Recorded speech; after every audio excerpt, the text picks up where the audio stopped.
Intenten poner un lápiz de pie sobre una mesa con la punta hacia abajo.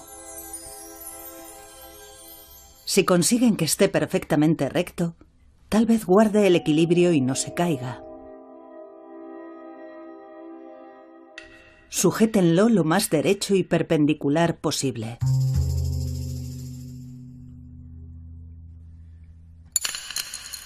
No es tan fácil. Por muy recto que coloquemos el lápiz, siempre se acaba cayendo. Da igual cuántas veces lo intentemos o lo perfectamente vertical que lo pongamos. Quizá les parezca obvio, pero este fenómeno, aparentemente insignificante del lápiz que se cae, dio lugar a un importante descubrimiento científico.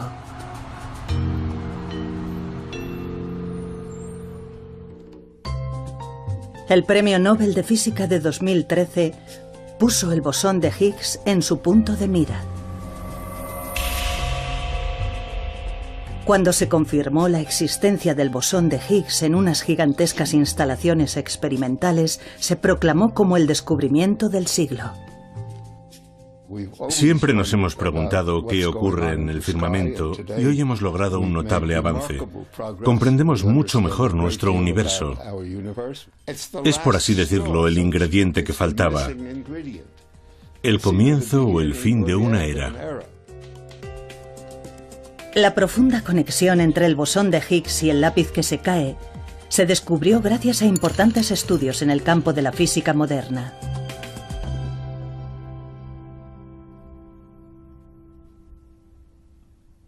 Durante más de un siglo, los físicos, empezando por Einstein, se han cuestionado de qué está hecho el universo.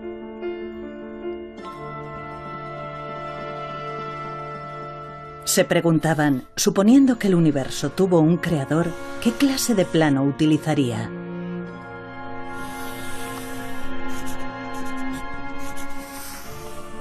Su objetivo era descubrir ese plano del universo y usar la lengua de las matemáticas para expresarlo por medio de una fórmula. Hasta el día de hoy, los físicos han conseguido crear fórmulas para expresar distintos fenómenos naturales.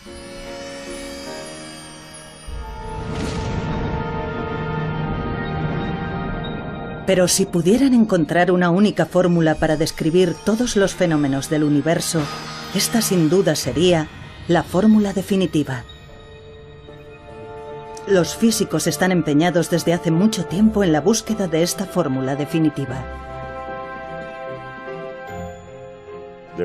Debía haber ecuaciones con un significado preciso, elegantes, simples. Nosotros resolveríamos esas ecuaciones y explicaríamos los fenómenos de la naturaleza. El objetivo era tener una única y hermosa teoría que hiciera que todo encajara. ¿De qué está hecho el universo? La búsqueda de la fórmula definitiva ha sido un largo y arduo camino. Los físicos se han enfrentado a innumerables dificultades en la búsqueda de una fórmula perfecta y bella que sea digna de elogio. Un importante descubrimiento dio lugar a un gran hallazgo.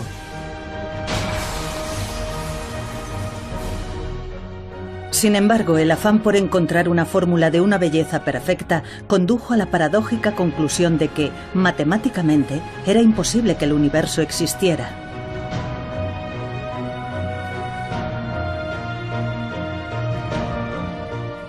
Y así es como llegamos a la idea de los lápices que se caen. Pensar que en el mundo real la belleza perfecta estaba destinada a venirse abajo condujo al descubrimiento del bosón de Higgs y abrió el camino para encontrar la fórmula definitiva. Pero dicha fórmula demostró ser esquiva. Esta es la historia de la lucha centenaria en la que se embarcaron físicos pioneros en su afán por descubrir de qué está hecho el universo y qué fuerzas lo gobiernan. La fórmula definitiva.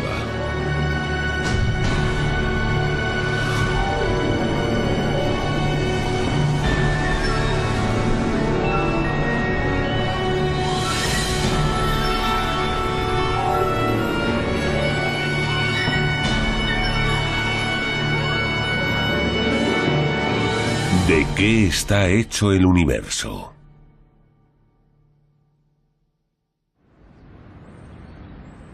Tal vez les sorprenda saber que a lo largo de los 100 últimos años, los físicos han estado muy cerca de descubrir la fórmula definitiva. En el exterior del inmenso centro experimental en el que se descubrió el bosón de Higgs, hay una fórmula grabada en piedra. En efecto, esta es la vanguardista fórmula que los físicos creen que está más cerca de la fórmula definitiva. Puede parecer imposible de entender, pero no se preocupen. Escrita con más detalle, la fórmula es así. La primera línea es una fórmula que describe las propiedades de las unidades de materia más pequeñas conocidas en el mundo y que reciben el nombre de partículas elementales. Estas partículas elementales se dividen en 4 tipos. Veamos dónde se pueden encontrar estas partículas elementales. Al ser las unidades de materia más pequeñas, se aprecian a la máxima escala microscópica. En primer lugar, están los electrones que orbitan dentro de un átomo. Probablemente estemos más familiarizados con ellos. Seguidamente hay 2 tipos de partículas elementales conocidas como quarks, que forman el núcleo en el centro del átomo. Y por último están los neutrinos, unas partículas caprichosas que escapan del núcleo de vez en cuando. ¿Qué causa que estas partículas elementales permanezcan dentro de los átomos o que escapen de ellos? La respuesta reside en estas 3 líneas. Pero volviendo al átomo, lo que atrae a los electrones al núcleo es la fuerza electromagnética. La unión de los 2 tipos de quarks que forman un núcleo es lo que se conoce como una interacción nuclear fuerte. Y lo que causa que los neutrinos salgan del núcleo es una interacción débil.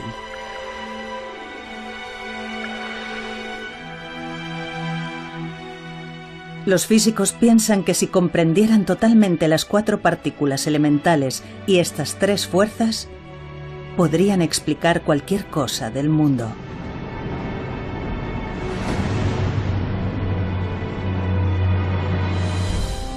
Las 2 últimas líneas hacen referencia a la existencia del bosón de Higgs. Más adelante sabremos qué papel juega esta partícula.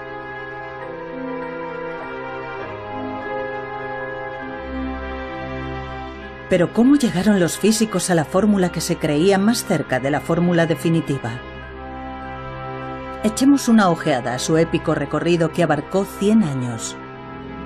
Empezando desde arriba, la primera línea es una fórmula que explica las partículas elementales, las unidades de materia más pequeñas. Detrás de esta fórmula se esconde la historia de un hombre que insistía en que las fórmulas debían ser siempre bellas.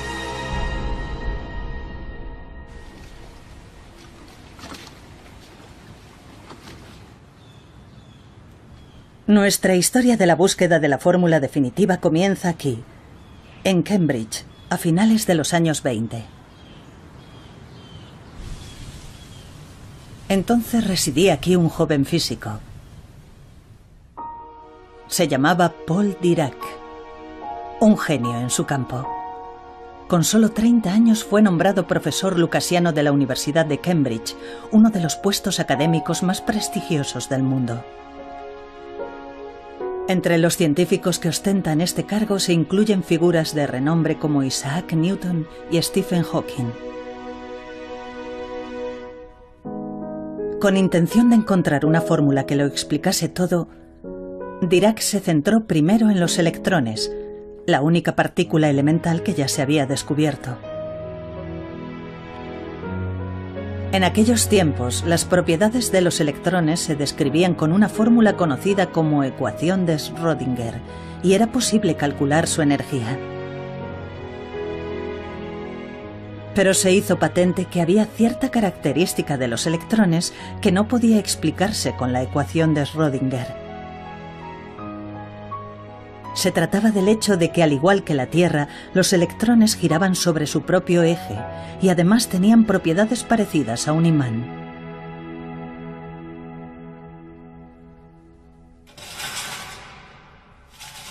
Los físicos de entonces podrían describirse de esta manera.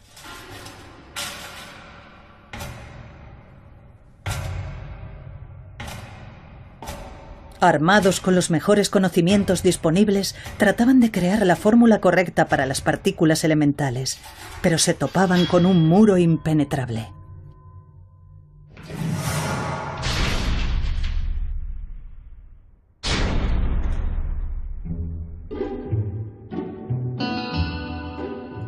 Para intentar hallar una fórmula que explicase las misteriosas propiedades de los electrones, Dirac adoptó un enfoque atrevido. En aquella época, los científicos usaban resultados de experimentos y observaciones para idear nuevas fórmulas. Dirac, en cambio, decidió guiarse por su sentido de la estética. Las leyes físicas han de tener belleza matemática. Ese era el lema de Dirac. Exacto, belleza. Puede parecer que todo esto suena un tanto impreciso para un científico. Al fin y al cabo, algunas personas pueden pensar que este tipo de imagen es bella, mientras que otras considerarían esto como la máxima expresión de la belleza. La belleza está en los ojos del espectador. Sin embargo, para los físicos, la belleza es igual a simetría y se mide por medio de criterios muy específicos. Podemos explicar qué entienden los físicos por belleza usando este tablero de dibujo. Tomemos, por ejemplo, estas dos figuras. Los físicos no dudarían en calificar de bella la figura de la derecha. Les parecerá obvio, dado que es un círculo perfecto, pero hay algo más. Los físicos usan ejes X e Y, iguales que estos, como coordenadas para valorar la belleza.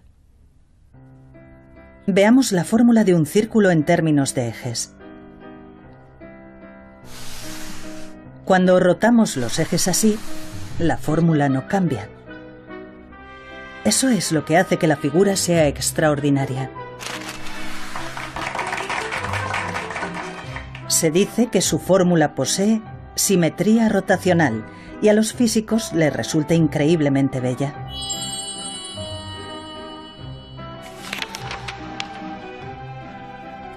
A los físicos les entusiasman también los patrones con rayas como este. Eso es debido a que, aunque los ejes se muevan, la fórmula que describen las rayas no cambia.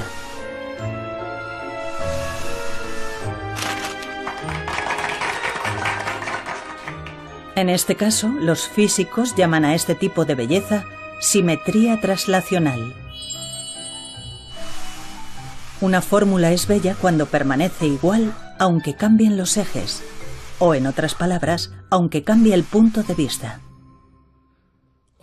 La simetría es simplemente la afirmación de que algo se ve igual desde diferentes puntos de vista. Por ejemplo, un cuadrado se ve igual cuando cambiamos el punto de vista 90 grados. Podemos afirmar que las leyes de la naturaleza no cambian de forma, de contenido, cuando cambiamos de una forma concreta nuestro punto de vista. Había otro tipo de belleza que Dirac valoraba en gran medida: la simetría de Lorentz. Está relacionada con la teoría de la relatividad de Einstein y describe cómo el tiempo y el espacio son en esencia lo mismo. Trabajando a partir de ahí, Dirac alcanzó la siguiente conclusión: si había algo parecido a un mapa del universo, su belleza sería indudablemente perfecta, es decir, exhibiría diferentes tipos de simetría.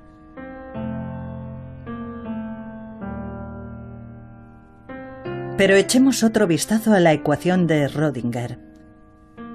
Si la observamos de cerca, vemos que hay una T que representa al tiempo y una x al cuadrado en la que la x representa el espacio.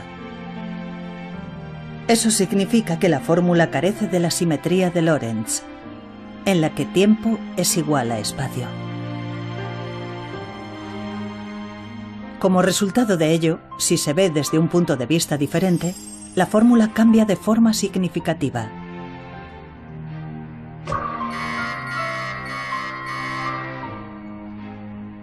Y así, Dirac comenzó a trabajar en una fórmula que tendría todos los tipos de simetría.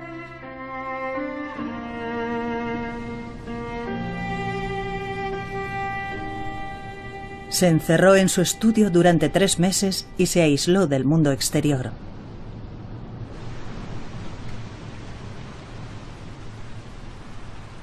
Sus sentimientos alternaban constantemente el júbilo y el miedo, aunque a menudo le invadía el pánico. Pero su lucha y su dedicación a la idea de la belleza al final dieron su fruto.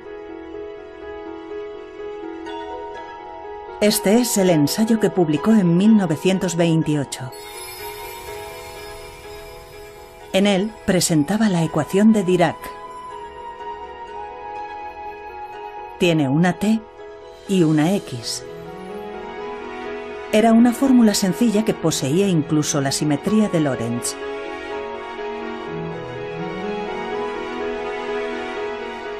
La ecuación era notablemente eficaz y lograba explicar con precisión las misteriosas propiedades de los electrones, incluyendo su movimiento y magnetismo. Era sensacional, maravillosa. Yo lloré. Lloré. Muchos físicos lloran al ver la ecuación de Dirac, porque ven que la teoría de los electrones, que era tan extraña y aleatoria, con tantas piezas, de repente, gracias a la simetría, ¡boom!, se convierte en una única teoría. Y lo que es más, posteriormente se descubrió que la ecuación de Dirac también era aplicable a los neutrinos y los quarks que se descubrirían más adelante.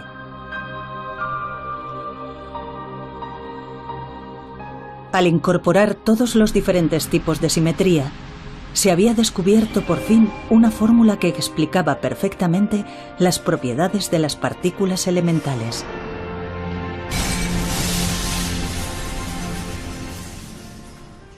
La ecuación de Dirac posee tremendas simetrías que anteriormente no eran tan obvias. Así que ayudó muchísimo a la hora de que la gente pensara en la simetría en general. La primera línea grabada en piedra con la fórmula definitiva muestra una forma simplificada de la ecuación de Dirac.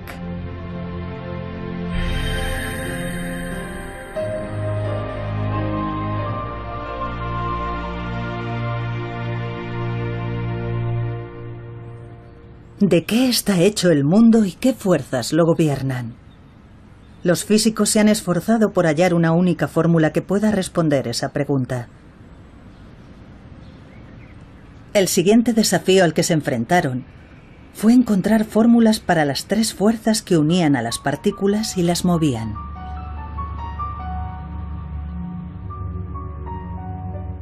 Primero, abordaron la más conocida de las 3 fuerzas, la fuerza electromagnética. La fuerza electromagnética atrae a los electrones al núcleo, pero también une átomos para crear diversas sustancias.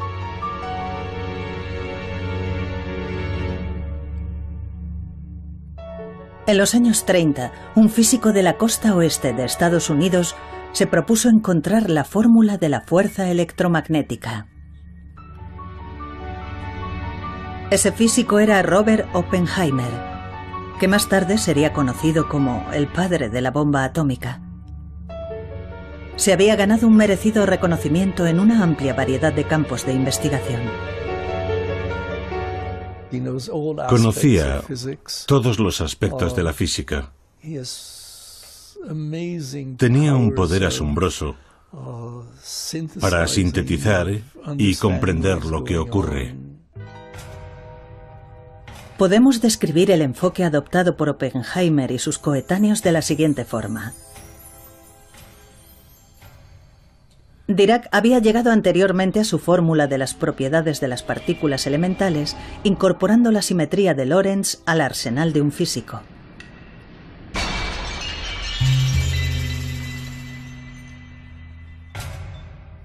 De forma parecida, Oppenheimer y otros físicos pensaban que al incorporar otra clase de belleza, es decir, la simetría, podrían descubrir la fórmula de la fuerza electromagnética.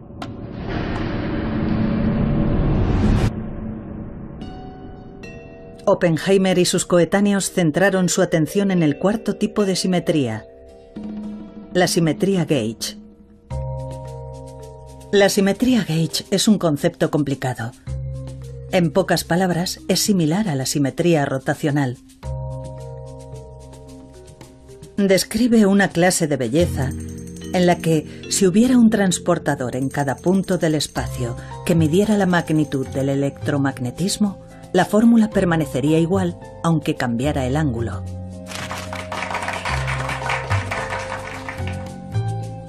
Los físicos buscaban desarrollar una fórmula que poseyera los 4 tipos de belleza matemática, incluyendo la simetría gauge. Entonces surgió otra vez una nueva fórmula. Era, por así decirlo, una versión evolucionada de la ecuación de Dirac. Poseía las 4 simetrías y podía explicar las propiedades de la fuerza electromagnética. La fórmula describía un mundo fascinante. Los electrones emiten partículas de luz llamadas fotones que conectan los electrones al núcleo.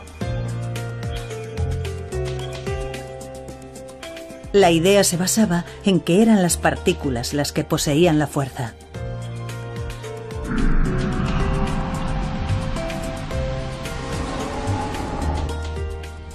La fórmula que el nuevo tipo de simetría ayudó a crear explicaría el misterio de la composición del universo. Sin embargo, oculta yacía una verdad inesperada. Al descubrir que cierta cuantía física era calculada e infinita, todo dejó de tener sentido. Cuando se realizaron los cálculos, los resultados indicaban que la energía de los electrones era infinita, lo que significaba que la materia no podría existir.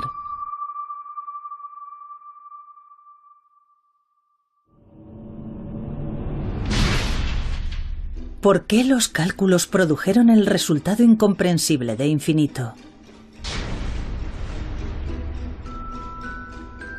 Oppenheimer y sus compañeros físicos repitieron los cálculos una y otra vez, pero eran incapaces de resolver el problema del infinito.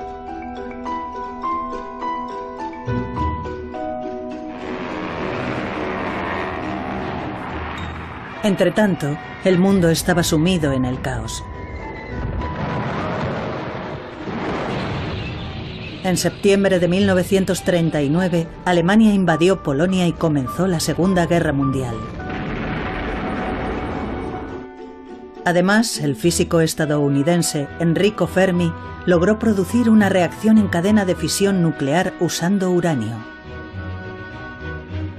Este hecho dio lugar a que muchos físicos se involucraran en el desarrollo de la bomba atómica. Oppenheimer, el brillante físico de Estados Unidos, fue nombrado director del Proyecto Manhattan.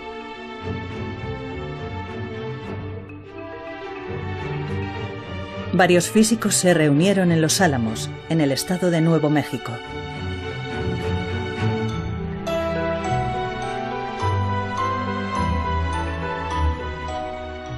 Y así, las investigaciones para hallar la fórmula definitiva se desvanecieron sin haberse resuelto nunca el problema del infinito.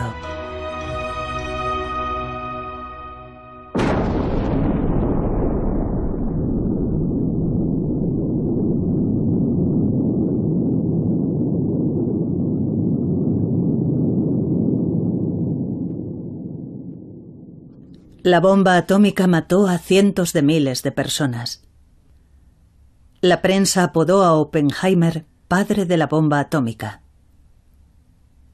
y ya nunca volvería a la vanguardia de las investigaciones sobre la fuerza electromagnética.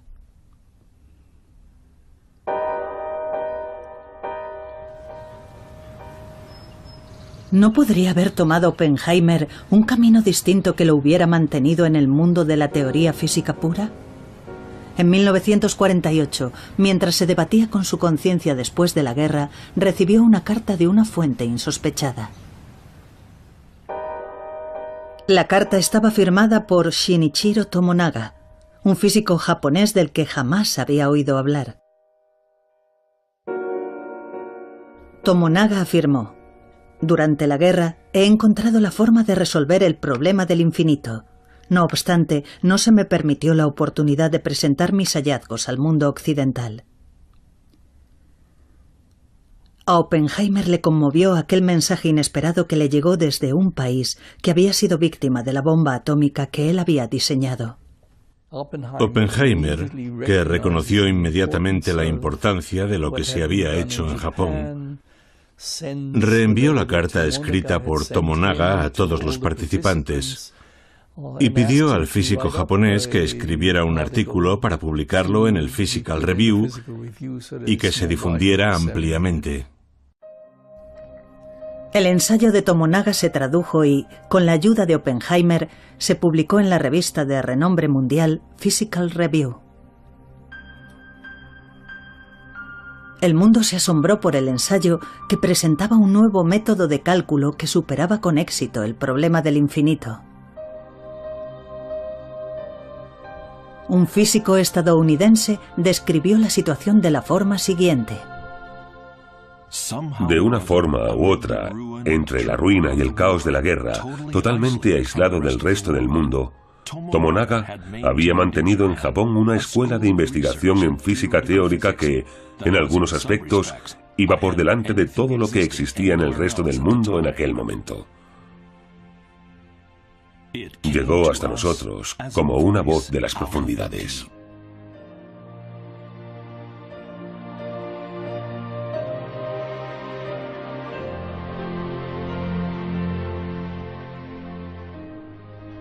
Casi al mismo tiempo, dos físicos estadounidenses presentaron una teoría equivalente a la de Tomonaga.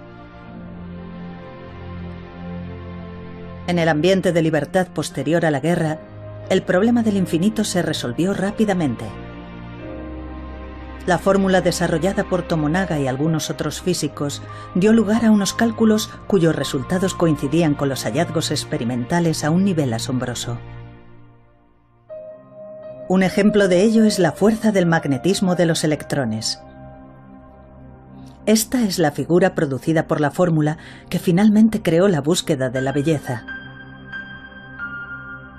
Coincide con la figura observada experimentalmente con una precisión de 10 decimales.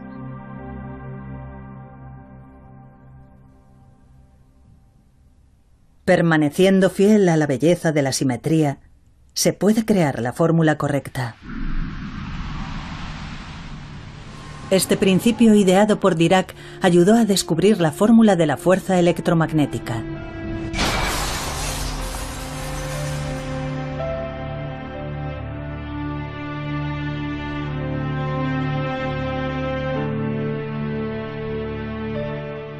Esta es la segunda línea de la fórmula definitiva descubierta por los físicos. Una fórmula increíblemente precisa que dejó huella en la historia.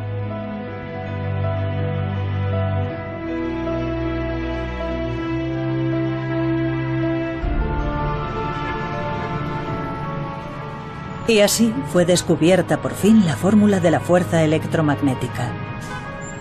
Pero a principios de los años 50, los físicos que se esforzaban por descubrir la fórmula definitiva volvieron a sufrir un inesperado parón.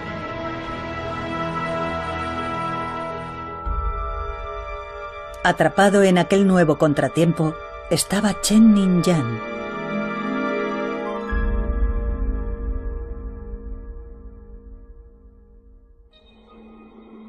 Como recordarán, existen tres fuerzas que gobiernan los movimientos y la conducta de las partículas elementales. Ya se había descubierto la fórmula de la fuerza electromagnética que atrae los electrones al núcleo. Chen-Ning Yang centró su atención en la interacción nuclear fuerte que mantiene unidos los quarks que conforman el núcleo. También estudió la interacción débil que hace que los neutrinos escapen del núcleo.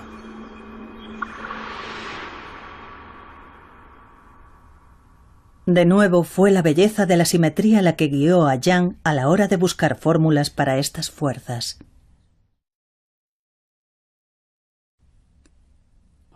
Pensé que debía existir un principio fundamental y me di cuenta de que efectivamente existía un principio fundamental para las interacciones electromagnéticas. Yang decidió comprobar si podía encontrarse algo similar a la belleza de la simetría gauge dentro del núcleo. Su búsqueda dio lugar a un concepto desafiante incluso para los físicos más experimentados y que es conocido como simetría gauge no conmutativa. En 1954, Yang y su colega Mills publicaron su trabajo de investigación. Incorporando un nuevo tipo de simetría gauge, lograron desarrollar una fórmula para la fuerza existente entre partículas.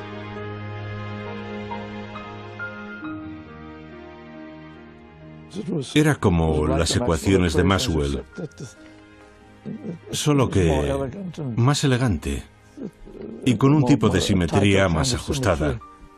Yang y Mills habían dado un paso más en la electrodinámica cuántica.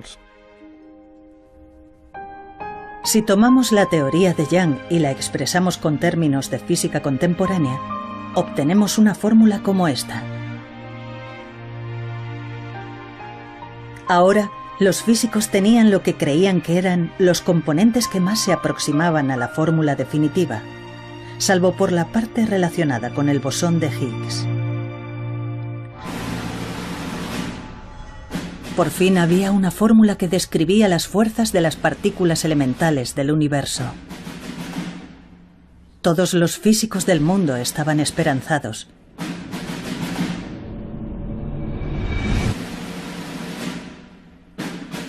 Pero les esperaba otra sorpresa.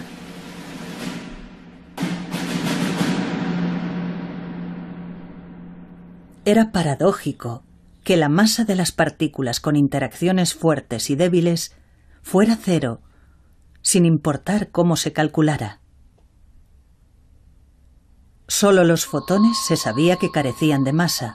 Todas las demás partículas, como la W y la Z, se suponía que tenían masa. Se sabía que el fotón no tenía masa. Se sabía que no tenía masa desde principios del siglo XX. Cuando se realizó este estudio teórico, la W y la Z aún no habían sido descubiertas, pero estaba claro que al no ser descubiertas debían ser muy pesadas. La fórmula de Yang era realmente bella. No obstante, sugería que las partículas portadoras de fuerza no tenían masa, por lo que se apartaba claramente de la realidad. Los físicos se habían volcado en la búsqueda de la belleza perfecta. Pero el problema de la masa cero les planteaba una paradoja ineludible. Además, a los físicos les aguardaban otras sorpresas.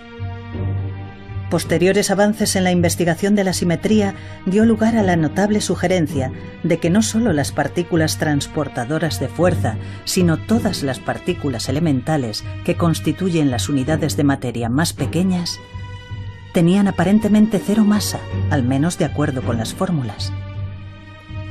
Es decir, el mundo entero carecía de masa.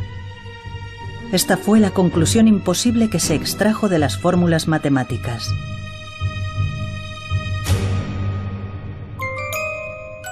Si todas las partículas elementales realmente carecieran de masa, tendríamos un grave problema. Según los cálculos, los electrones escaparían de los átomos y toda materia se desintegraría. De repente, si todos los átomos hubieran adoptado un estado de perfecta simetría en el que todo tuviera cero masa, habrían salido volando. Todas las partículas saldrían volando a la velocidad de la luz y no habría masa estable, ni personas, ni perros, ni gatos, ni ciudades, porque todo estaría siempre en movimiento y no habría materia estable para crear átomos.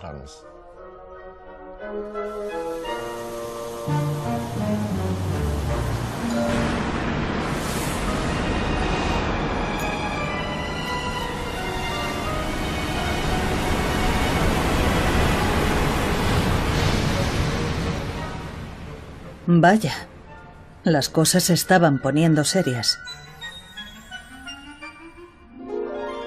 Guiados por la belleza de la simetría, los físicos, supuestamente, deberían haberse acercado cada vez más a la fórmula definitiva. Pero vieron cómo caían en un profundo pozo. El misterio de la masa. Habría que esperar al descubrimiento del bosón de Higgs para que se despejaran todos los misterios.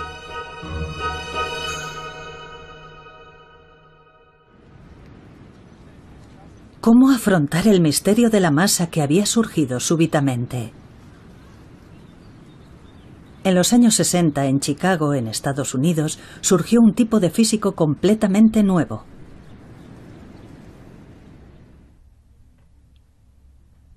Se llamaba Yoichiro Nambu y había nacido en Japón. La gente decía de él, Nambu puede ver el futuro. Este físico inconformista consiguió resolver la gran paradoja de masa igual a cero en presencia de belleza matemática. A principios de los años 60, lo que a Nambu realmente más le interesaba era este fenómeno. Exacto. Es el problema del lápiz que se cae que vimos anteriormente. Que un lápiz se caiga nos puede parecer insignificante. Pero fue precisamente este fenómeno lo que ayudaría a Nambu a solucionar el problema de la masa cero. Podemos contemplarlo de esta forma. Digamos que hubiera un plano de un lápiz que se sostiene de pie. El plano nos dice que coloquemos el lápiz verticalmente para lo que es preciso, simetría rotacional. ¿Qué pasa si hacemos lo que dice el plano y tratamos de colocar el lápiz de pie? En realidad, la simetría rotacional necesaria para el plano no se puede conseguir. Aunque hay simetría en el plano, esta se pierde en el fenómeno que vemos en la realidad. Este fenómeno recibe el nombre de ruptura espontánea de la simetría, concepto que más tarde le valdría al físico japonés el premio Nobel. A Nambu se le ocurrió que la ruptura espontánea de la simetría también podría hallarse en el plano del mundo natural. Ese fue originalmente el trabajo de Yoichiro Nambu, que es posible que haya asimetrías en las leyes de la naturaleza que no son respetadas por los fenómenos físicos. En 1961, Nambu presentó un ensayo sobre interacción nuclear fuerte. Si usamos el lenguaje de la física contemporánea, el ensayo puede resumirse así. Esta es la fórmula que describe las propiedades de la interacción nuclear fuerte. En otras palabras, es un plano de la interacción nuclear fuerte. Con más detalle, se ve así.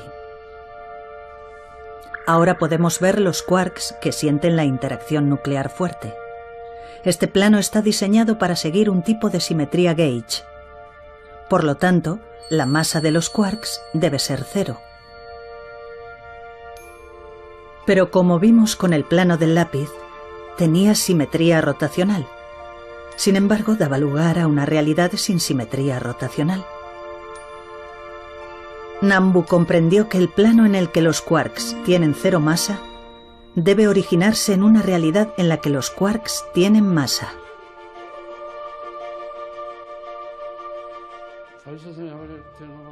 No me di cuenta inmediatamente de la ruptura de la simetría. Fue una solución a la que llegué después de pensar mucho. Al echar la vista atrás, comprendo que era un fenómeno obvio. Este es un sencillo sumario de lo que resolvió Nambu. Después de buscar la belleza matemática perfecta, los físicos se toparon con la paradoja de la cero masa. Pero usando el lápiz que se cae como ejemplo, Nambu consiguió demostrar que la belleza perfecta estaba destinada a desmoronarse y, por lo tanto, dio origen a la masa en el mundo.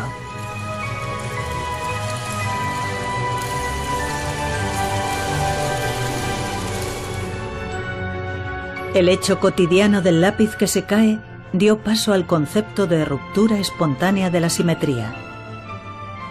Era un importantísimo descubrimiento que nadie pudo predecir.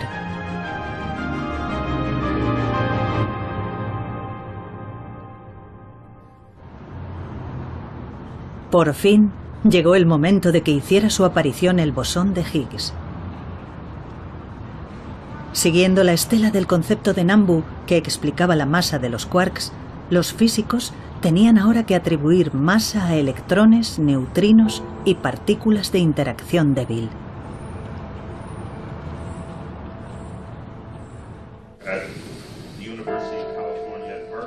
Steven Weinberg es profesor en la Universidad de Texas. Trabajaba entonces en la idea de usar el concepto de ruptura espontánea de la simetría de Nambu para demostrar que, al igual que los quarks, las demás partículas elementales también tenían masa. Finalmente, se aventuró a adentrarse en un área prohibida en la que ningún otro físico se había atrevido a hacerlo. Decidió introducir en su teoría una oportuna partícula que nadie pensó que podía existir en el mundo. La teoría de Salam y mía abrió un nuevo campo, un nuevo tipo de fuerza en la teoría. Un campo que adquiere valor en un lugar vacío, incluso lejos de cualquier fuente, y que de hecho se extiende por todo el universo. Es el campo que rompe la simetría. Este es el trabajo de investigación que Weinberg usó como referencia en aquel entonces. Estaba escrito nada menos que por Peter Higgs, que ganó el Premio Nobel de Física en 2013. El trabajo establecía que si la partícula elemental, el bosón de Higgs, existiera en realidad, la simetría de belleza matemática se rompería espontáneamente, y las partículas elementales y las partículas transportadoras de fuerza adquirirían masa. Se dice que esta partícula está considerablemente ausente al principio, pero después ocupa los espacios de forma espontánea.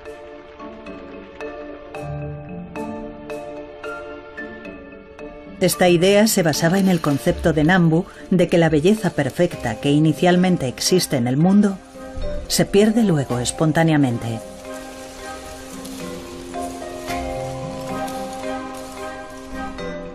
Según Weinberg, las partículas como los electrones son bloqueados por los bosones de Higgs y les resulta más difícil moverse.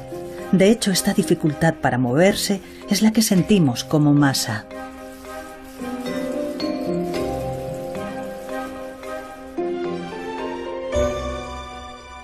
Weinberg presentó su ensayo en 1967. En su ensayo, Weinberg logró atribuir masa a electrones y partículas de interacción débil usando la idea del bosón de Higgs.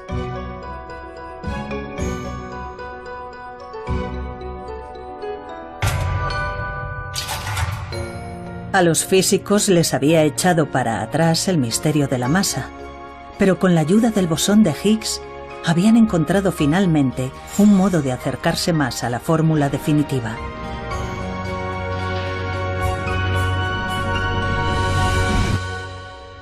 Sin embargo, la teoría de Weinberg se recibió con escepticismo en su momento. Muchos físicos no podían quitarse de encima la sensación de que la existencia del bosón de Higgs era demasiado oportuna. No es bonito. Bonito es algo que una vez que lo ves, tiene que ser así. Y si lo cambias un poco, ya no está bien. La idea de Higgs no tiene esa propiedad. Yo describo la situación como tener una casa preciosa. Puedes tener una casa preciosa, pero necesitas tener un retrete. El mecanismo de Higgs es como el retrete. El famoso físico Stephen Hawking llegó incluso a apostar en contra de la existencia del bosón de Higgs.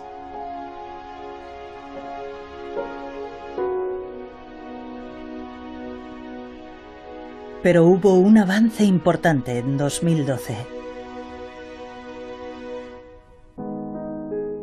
Habían pasado más de 40 años desde que Weinberg presentó su teoría. En un inmenso centro experimental, donde se podía lanzar energía de una magnitud sin precedentes a un único punto en el espacio, se detectaron señales del bosón de Higgs.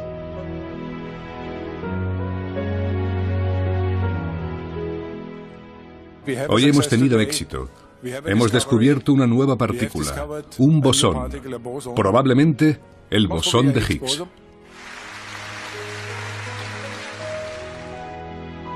La teoría de Weinberg finalmente había demostrado ser cierta. La teoría del bosón de Higgs en la que se había basado también fue reconocida y premiada con el Nobel.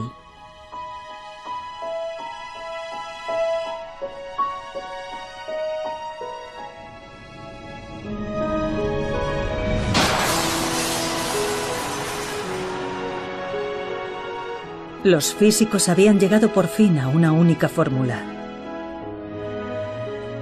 El modelo estándar que explica los 4 tipos de partículas elementales y las 3 fuerzas que conforman el universo estaba finalmente completo. En una esquina del CERN, Organización Europea para la Investigación Nuclear, donde fue descubierto el bosón de Higgs, un monumento conmemora la fórmula que se creía más próxima a la fórmula definitiva. Marcó la culminación del camino recorrido por los físicos a lo largo de 100 años.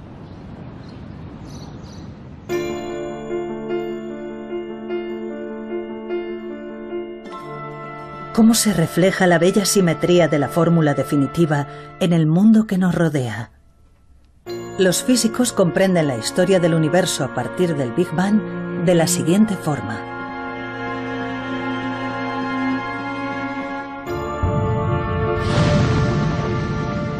El universo comenzó según el plano que inicialmente mantuvo su perfecta simetría y que es la fórmula definitiva.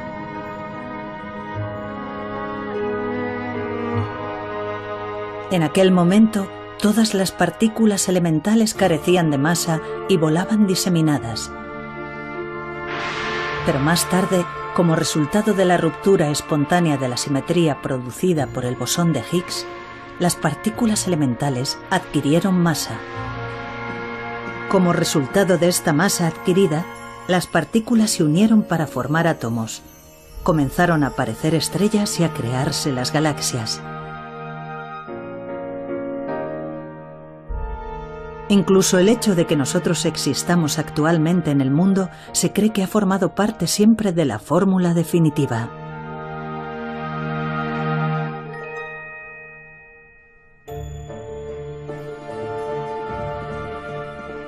Gracias al descubrimiento del bosón de Higgs, se dice que no hay fenómeno en el mundo que no pueda explicarse por medio del modelo estándar. Sin embargo, en vez de celebrar su gran logro, los físicos que desarrollaron el modelo estándar trabajan ahora con decisión y esmero en su próximo objetivo. Las partículas elementales son tan ligeras que nunca había parecido necesario considerar la cuestión de la fuerza gravitacional. Ahora los físicos de primera línea están de acuerdo en que si no se tiene en cuenta la gravedad, nunca se podrá descubrir la fórmula definitiva. No estamos satisfechos con una teoría elegante de interacción débil, fuerte y fuerza electromagnética. Queremos que también sea una teoría de gravitación. La idea de una visión unitaria de la naturaleza en la que todo pueda explicarse en términos de profundas leyes fundamentales creo que es nueva en el siglo XX. Supone un enorme cambio filosófico, ya que es un cambio en el tipo de conocimiento que deseamos encontrar. Los físicos han invertido cientos de años en tratar de descifrar la naturaleza del universo.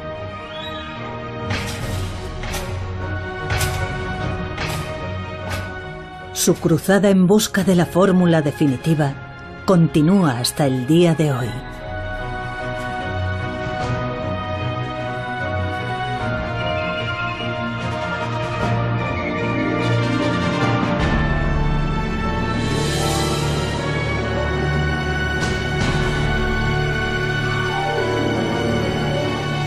La conexión entre el bosón de Higgs y el lápiz que se cae se descubrió gracias a importantes estudios en el campo de la física moderna.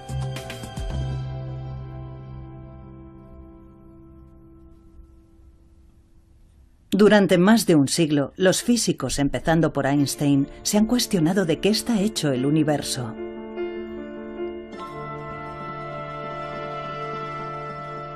Se preguntaban, suponiendo que el universo tuvo un creador, ¿qué clase de plano utilizaría?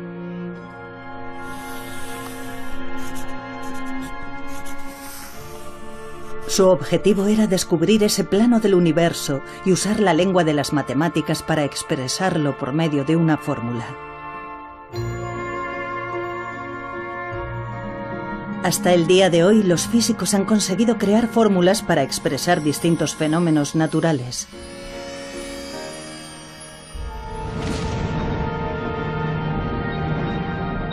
Pero si pudieran encontrar una única fórmula para describir todos los fenómenos del universo, esta sin duda sería la fórmula definitiva.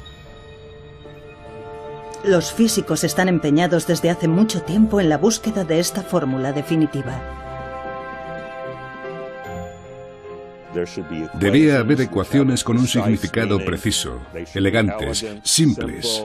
Nosotros resolveríamos esas ecuaciones y explicaríamos los fenómenos de la naturaleza. El objetivo era tener una única y hermosa teoría que hiciera que todo encajara. ¿De qué está hecho el universo? La búsqueda de la fórmula definitiva ha sido un largo y arduo camino.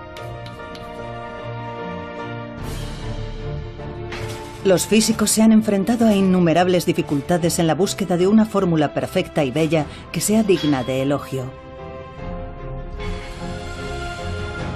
Un importante descubrimiento dio lugar a un gran hallazgo.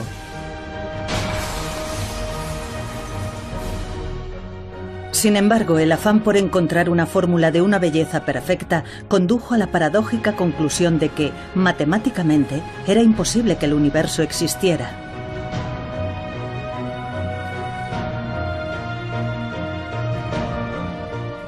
Y así es como llegamos a la idea de los lápices que se caen. Pensar que en el mundo real la belleza perfecta estaba destinada a venirse abajo condujo al descubrimiento del bosón de Higgs y abrió el camino para encontrar la fórmula definitiva. Pero dicha fórmula demostró ser esquiva. Esta es la historia de la lucha centenaria en la que se embarcaron físicos pioneros en su afán por descubrir de qué está hecho el universo y qué fuerzas lo gobiernan. La fórmula definitiva.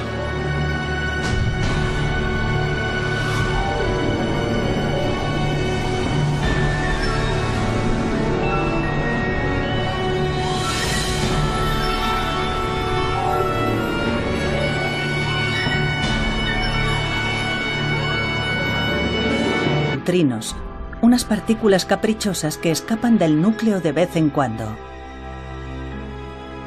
¿Qué causa que estas partículas elementales permanezcan dentro de los átomos o que escapen de ellos? La respuesta reside en estas tres líneas. Pero volviendo al átomo, lo que atrae a los electrones al núcleo es la fuerza electromagnética. La unión de los dos tipos de quarks que forman un núcleo es lo que se conoce como una interacción nuclear fuerte. Y lo que causa que los neutrinos salgan del núcleo es una interacción débil.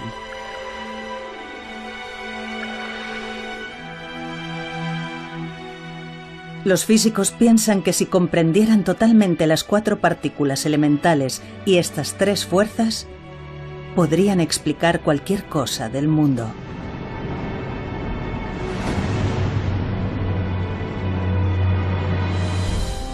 Las dos últimas líneas hacen referencia a la existencia del bosón de Higgs. Más adelante sabremos qué papel juega esta partícula.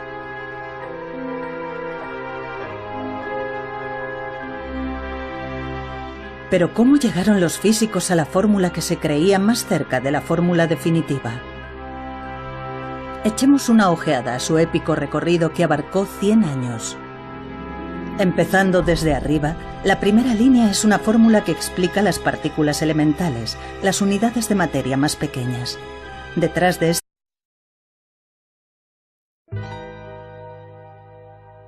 intenten poner un lápiz de pie sobre una mesa con la punta hacia abajo.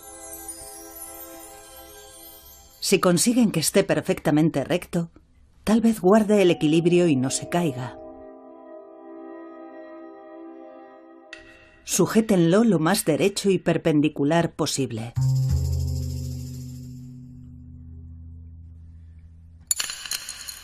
No es tan fácil. Por muy recto que coloquemos el lápiz, siempre se acaba cayendo. Da igual cuántas veces lo intentemos o lo perfectamente vertical que lo pongamos. Quizá les parezca obvio, pero este fenómeno, aparentemente insignificante del lápiz que se cae, dio lugar a un importante descubrimiento científico.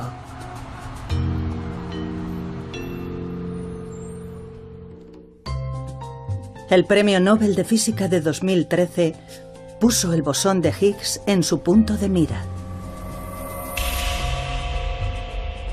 Cuando se confirmó la existencia del bosón de Higgs en unas gigantescas instalaciones experimentales, se proclamó como el descubrimiento del siglo. Siempre nos hemos preguntado qué ocurre en el firmamento y hoy hemos logrado un notable avance. Comprendemos mucho mejor nuestro universo. Es, por así decirlo, el ingrediente que faltaba. El comienzo o el fin de una era. La profunda conexión. ¿De qué está hecho el universo?